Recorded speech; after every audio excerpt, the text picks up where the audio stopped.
Hi guys, ako nga pala si Cordin Fantonaldo. And welcome po sa aking YouTube channel. So today guys, meron akong i-share sa inyo. Ito yung ginawa kong video tutorial about sa layer ni kinemaster or kinemaster using mobile phone. So tamang-tama po ito guys, lalong-lalo na sa mga bago pa lang na gumagamit ng kinemaster or kinemaster. So sana makatulong po itong video na ginawa ko. So before natin umpisa nito guys, siguraduhin natin naka-like and share and subscribe na po kayo para ma-update pa po kayo sa mga iba pang videos na gagawin ko. So yun guys, ito yung video yung i-share ko guys, tama-tama to, lalo na sa mga bago pa lang na gumagamit ng kinemaster. Naging experience ko rin to guys. Ito guys, dito kasi mag-a-add tayo ng video layer. So kiklik natin si layer, tapos lalabas dyan guys yung mga ano niya.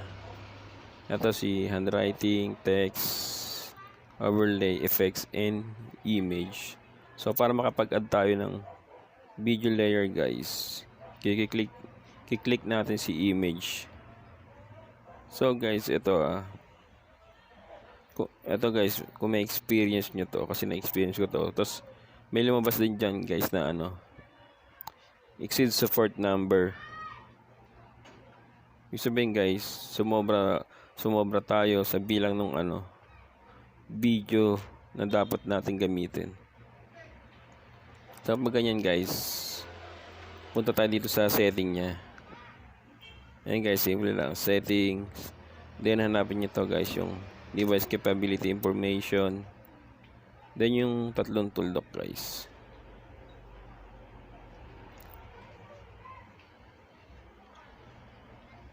Ayan sa taas guys, yung tatlong tuldok. Tapos may lalabas dyan guys. Ayan, layer mode, high quality resolution, run analysis. So click natin yung run analysis. Pag click natin yan guys, lalabas yan. Yan, run analysis now. Click natin yan. Tapos maglo-loading yan guys, ganyan. Tapos adjust din natin. So dito guys, diretso na tayo dito kay ayan guys, kay advanced and experimental setting. Tapos pag click natin yan guys, continue anyway. Nakalagay warning, okay lang yan. Continue anyway.